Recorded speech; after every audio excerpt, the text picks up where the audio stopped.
సాయంత్రం 6:30 గంటలకు వెంకటరమణ ఆఫీస్ నుంచి వచ్చాడు. ప్రతిరోజు వచ్చే కంటే కాస్త ముందుగా వచ్చాడు ఆ రోజు. ఎందుకంటే పిల్లలు నోట్బుక్స్ కొనిపెట్టమని అడిగారు, అందుకోసం వెళ్ళాలి. అయితే ఆ ఇద్దరు పిల్లలు తమ మార్కుల కార్డును వెంకటరమణ చేతిలో పెట్టారు. వాటిని చూసి ఆయన కోపడలేదు, కానీ సైన్స్ మ్యాథ్స్ లో ఇద్దరు కాస్త వెనకబడ్డారని గ్రహించారు. వెంటనే ట్యూషన్ పెట్టించాలనుకున్నారు ఆయన.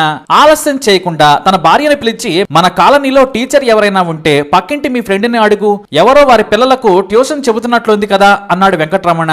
సరేనంది అతని భార్య. అప్పుడే ఇల్లు ఊడుస్తున్న శాంతమ్మ పనాపేసి వెంకటరమణ వైపు దీనంగా చూస్తోంది. ఏమైంది శాంతమ్మ, ఒంట్లో బాగోలేదా, డబ్బులేమైనా కావాలా అన్నాడు వెంకటరమణ. కాదు సారు, మా పెద్దమ్మాయి ట్యూషన్ లో చెబుతోంది, మీ పిల్లలకు చెప్పడానికి ఏమైనా పిలుస్తారా అన్నారామె. వెంకటరమణ మాత్రం పని మనిషే కదా అని కాస్త తక్కువగా చూశాడు. కాదమ్మా, మా వాళ్ళు చదివేది కార్పొరేట్ స్కూల్, పైగా సిబిఎస్ఈ సిలబస్, ఇంగ్లీష్ మీడియం, మీ కూతురు చెప్పలేదమ్మా అన్నాడు. సారు, నా బిడ్డ ఎంఎస్సి కెమిస్ట్రీ చేసింది, గోల్డ్ పథకం కూడా వచ్చింది, బాగా తెలివైంది, కాంట్రాక్ట్ లెక్చరర్ గా పనిచేస్తూ ఉంది, ఏదో పిహెచ్డి చేయడానికి కష్టపడుతుంది సారు అని చెప్పింది. ఆ మాట వినగానే వెంకటరమణ కామ్ గా చూస్తూ ఉన్నాడు. కిచెన్ లో పనిచేస్తున్న అతని భార్య కూడా ఆశ్చర్యంగా వింటూ ఉంది. ఆ తర్వాత, నీకు అంత చదువుకున్న కూతురుందా అని అడిగాడు వెంకటరమణ. నీకు ఎంతమంది పిల్లలు, ఏం చేస్తున్నారు అని అడిగాడు. నాకు 3 అమ్మాయిలండి. పెద్దమ్మాయి చెప్పాను కదా, కాలేజీలో చెబుతోంది, ఆమెనే మాకు ఆధారం. ఇక నా రెండో అమ్మాయి ఎంఎస్సి కంప్యూటర్ చదువుతోంది, మూడో అమ్మాయి గవర్నమెంట్ కాలేజీలో ఎంబీబీఎస్ చదువుతోంది. వాళ్ళు చదివే పేర్లు కూడా నాకు నోరు తిరగదంటూనే గబాగబా చెప్పింది శాంతమ్మ. గవర్నమెంట్ కాలేజీలో ఎంబీబీఎస్ చదువుతుందా? కాదులే, అది నర్సింగ్ అయి ఉంటది అన్నాడు వెంకటరమణ. కాదు సారు, ఎంబీబీఎస్ అంటే డాక్టరే కదా, అదే చదువుతోంది. ఫ్రీగా సీట్ వచ్చింది సారు. అయితే పేరుకే ఫ్రీ, కానీ ఆ ఫీజు ఈ ఫీజు అని వేలకు వేలు ఖర్చు అవుతున్నాయి. 4 ఏళ్లలో పనిచేసినా సరిపోవట్లేదు. నా పెద్ద కూతురు ఇప్పుడు ఆసరాగా ఉందని చెప్పింది శాంతమ్మ. ఆమె చెప్పిన మాటలు విని వెంకటరమణ అతని భార్య నోరెళ్లబెట్టారు. మరి ఎంబీబీఎస్ కి ఏ కోచింగ్ సెంటర్ కు పంపించామని అడిగాడు వెంకటరమణ. మా నెల బతుకులకే కష్టంగా ఉంది, నేనెక్కడికి పంపలేదు, కష్టపడి చదువుకొని సీటు కొట్టిందని అమాయకంగా చెప్పింది శాంతమ్మ. పాత చీర, నెరిసిన జుట్టు, జీవితంలో అలిసిపోయిన స్త్రీలా కనిపించిన శాంతమ్మను చూడగానే వెంకటరమణకు ఒక్కసారిగా గౌరవం పెరిగింది. చూడమ్మా, నేను లక్షల ఫీజు కట్టి చదివిస్తూ ఉన్నాను, అయినా మళ్ళీ ట్యూషన్లు పెట్టించాలనుకుంటున్నాను. మీ అమ్మాయిలు ఎక్కడ చదివారని అడిగాడు కుతూహలంగా. మా ఊరి గవర్నమెంట్ స్కూల్లోనే 10 వరకు చదివారు. నిజానికి మా పెద్దమ్మాయిని 7వ తరగతిలోనే చదువు మనిపించి కూలికి తీసుకెళ్లాను. వాళ్ళ సార్ మా ఇంటికి వచ్చేశారు, నన్ను మా ఆయన్ను గట్టిగా తిట్టారు. మీ అమ్మాయి బాగా చదువుతోంది, ఆమె చదివితే మీ జీవితం కూడా బాగుపడుతుంది, ఆమె జీవితం నాశనం చేస్తారా, తిండి లేకుంటే పస్తులుండండి, కానీ అమ్మాయి చదువు మాత్రం ఆపొద్దని పొలానికి తీసుకెళ్లే నా కూతురుని బలవంతంగా తీసుకెళ్లాడు. అప్పుడే నాకు చదువు విలువ తెలిసింది. ఆ సార్ ఎక్కడున్నారో కానీ ప్రతిరోజు నా మనసులో దండం పెట్టుకుంటాను. ఆయనే నా బిడ్డల జీవితాన్ని మార్చారు. నా పెద్దమ్మాయి 10 పాస్ కాగానే ఇక్కడికి వచ్చేసాము. అంతా ప్రభుత్వ కాలేజీల్లోనే చదివారు. బట్టలు మంచివి లేకున్నా నా బిడ్డలు కష్టపడ్డారు. ఇప్పుడు డబ్బులు ఇంట్లో లేవంటే నా పిల్లలు ఎంత చిన్న పనైనా చేసి సంపాదించుకుంటారు సారు, కానీ నాకే అంత గొప్పగా చదివిన పిల్లలు చిన్న పనులు చేస్తుంటే బాధ అనిపిస్తుందని కన్నీళ్లు పెట్టుకుంది శాంతమ్మ. మరి మీ ఆయన ఏం చేయడా అన్నాడు వెంకటరమణ. పని చేస్తాడు, వచ్చిన దాంట్లో సగం తాగుతాడు. అయితే ఇప్పుడే నా 3వ బిడ్డ ఎంబీబీఎస్ చదువుతుంటే తాగడం మానేశాడు. నా బిడ్డ డాక్టర్ అని చుట్టాలకు చెప్పుకుంటున్నాడని కళ్లల్లో సంతోషం చూపిస్తూ చెప్పింది శాంతమ్మ. ఆమె మాటలు విన్న వెంకటరమణకు కాసేపు మాట ఆగిపోయింది. ఒక్కసారి మీ అమ్మాయిలను రేపు సాయంత్రం తీసుకొస్తావా అన్నారాయన. తన పిల్లల గొప్ప చదువులను తన యజమానికి చూపించాలని ఆమెకు గర్వంగా అనిపించి సరే సారు అంది. ఆ మరునాడు సాయంత్రం శాంతమ్మ తన 3 కూతుళ్లను వెంకటరమణ ఇంటికి తీసుకొచ్చింది. 3 మామూలు బట్టలు వేసుకున్నారు, కానీ ఆ 3 చదువుల సరస్వతుల్లా కనిపించారు. కూర్చోండమ్మా అనగానే కింద కూర్చున్నారు. ఎందుకంటే తన తల్లి పాచి పని చేసే ఇంటి యజమాని అని. కానీ వెంకటరమణ వెంటనే, ఏంటమ్మా మీరు పెద్ద చదువులు చదువుకున్నారు, కూర్చోమనగానే కింద కూర్చుంటారా, పైన కూర్చోవాలమ్మా అని చెప్పారు ఆయన. ఆ తర్వాత బిడియంగా పైన కూర్చున్నారు. ఆ తర్వాత వాళ్ళ చదువుల గురించి తెలుసుకుని వారి లక్ష్యాలను విని ఉప్పొంగిపోయారు. మీ అమ్మ ఇప్పటికీ కష్టపడుతోంది, మీకేమైనా సాయం కావాలా చెప్పండి, ఎంత పెద్దదైనా పర్వాలేదు నేను చేస్తాను అన్నారాయన. అందుకు అందరూ కూడా కలిసి వద్దంటే వద్దన్నారు. లేదు మీరు చెప్పాల్సిందే, మీకు ఏదో సాయం అవసరం ఉండే ఉంటుంది, మీరే చెప్పడం లేదు అని గుచ్చి గుచ్చి అడగడంతో చిన్నమ్మాయి కాస్త హుషారుగా చెప్పింది, మాకు ఒక స్కూటీ కావాలి సార్, బస్ ఛార్జీలు 3కి ఎక్కువ అవుతున్నాయి, సాయంకాలం ఇబ్బందిగా ఉందని చెప్పింది చిన్న కూతురు.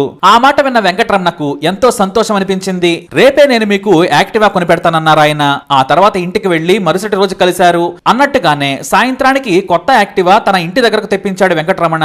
కానీ డ్రైవింగ్ ఎంబీబీఎస్ చదివే అమ్మాయికి మాత్రమే వచ్చు. ఇక స్కూటీ కూడా ఫ్రీగా వద్దంటే వద్దన్నారు. నెలకు ఎంతో కొంత ఇస్తామని బలవంతంగా ఒప్పించారు. ఇక ఆ తర్వాత మీకు ఎంత డబ్బులు కావాలన్నా అడగండి, మీరు సంపాదించుకున్నాక ఇవ్వండి, ఇవ్వకపోయినా పర్వాలేదు, మీలాంటి సరస్వతులు చదువుతుంటే నాకు అదే చాలన్నాడు ఆయన.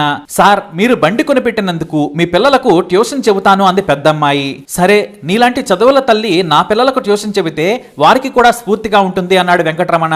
ఆ తర్వాత తన అక్కను కూర్చోబెట్టుకుని ఎంబీబీఎస్ చదువుతున్న అమ్మాయి హుషారుగా నవ్వుతూ వెళ్లిపోయింది. అలా చూస్తున్న వెంకటరమణకు రెండు కళ్ళు చాలలేవు. చివరగా శాంతమ్మ వెళుతుంటే ఎంతవరకు చదువుకున్నావని అడిగాడు. శాంతమ్మ నవ్వుతూ 2 సారు అనుకుంటా వెళ్లిపోయింది. ఏ చదువు లేదు, డబ్బు లేదు, చదువుకోమని చెప్పేవారు లేరు. అయినా చదువుల కోసమే పుట్టినట్టు ఆ ముగ్గురు అమ్మాయిలు కష్టపడి పైకొస్తున్న తీరు చూసి తన గతాన్ని గుర్తుకు తెచ్చుకున్నాడు. కూలీ చేసే తన తండ్రి ఎంత కష్టపడి చదివించుకున్నాడని నాన్నకు మనసులోనే దండం పెట్టుకుని ఈ స్టోరీనంతా రాసి సోషల్ మీడియాలో పెట్టాడు ఓ వ్యక్తి.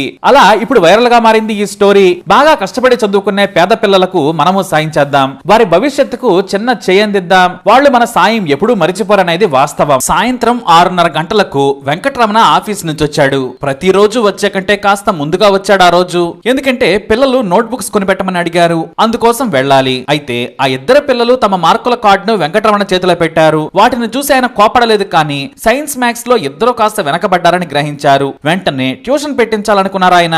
ఆలస్యం చేయకుండా తన భార్యను పిలిచి, మన కాలనీలో టీచర్ ఎవరైనా ఉంటే పక్కింటి మీ ఫ్రెండ్ ని అడుగు, ఎవరో వారి పిల్లలకు ట్యూషన్ చెబుతున్నట్లుంది కదా అన్నాడు వెంకటరమణ. సరేనంది అతని భార్య. అప్పుడే ఇల్లు ఊడుస్తున్న శాంతమ్మ పనాపేసి వెంకటరమణ వైపు దీనంగా చూస్తోంది. ఏమైంది శాంతమ్మ, ఒంట్లో బాగోలేదా, డబ్బులేమైనా కావాలా అన్నాడు వెంకటరమణ. కాదు సారు, మా పెద్దమ్మాయి ట్యూషన్ లో చెబుతోంది, మీ పిల్లలకు చెప్పడానికి ఏమైనా పిలుస్తారా అన్నారామె. వెంకటరమణ మాత్రం పని మనిషే కదా అని కాస్త తక్కువగా చూశాడు. కాదమ్మా, మా వాళ్ళు చదివేది కార్పొరేట్ స్కూల్, పైగా సిబిఎస్ఈ సిలబస్, ఇంగ్లీష్ మీడియం, మీ కూతురు చెప్పలేదమ్మా అన్నాడు.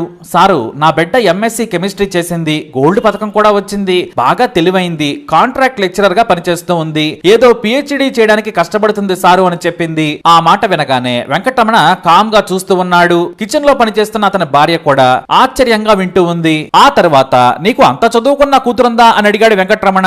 నీకు ఎంతమంది పిల్లలు, ఏం చేస్తున్నారు అని అడిగాడు. నాకు 3 అమ్మాయిలండి. పెద్దమ్మాయి చెప్పాను కదా, కాలేజీలో చెబుతోంది, ఆమెనే మాకు ఆధారం. ఇక నా రెండో అమ్మాయి ఎంఎస్సి కంప్యూటర్ చదువుతోంది, మూడో అమ్మాయి గవర్నమెంట్ కాలేజీలో ఎంబీబీఎస్ చదువుతోంది. వాళ్ళు చదివే పేర్లు కూడా నాకు నోరు తిరగదంటూనే గబాగబా చెప్పింది శాంతమ్మ.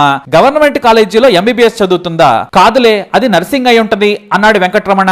కాదు సారు, ఎంబీబీఎస్ అంటే డాక్టరే కదా, అదే చదువుతోంది, ఫ్రీగా సీట్ వచ్చింది సారు. అయితే పేరుకే ఫ్రీ, కానీ ఆ ఫీజు ఈ ఫీజు అని వేలకు వేలు ఖర్చు అవుతున్నాయి, 4 ఇళ్లలో పనిచేసినా సరిపోవట్లేదు. నా పెద్ద కూతురు ఇప్పుడు ఆసరాగా ఉందని చెప్పింది శాంతమ్మ.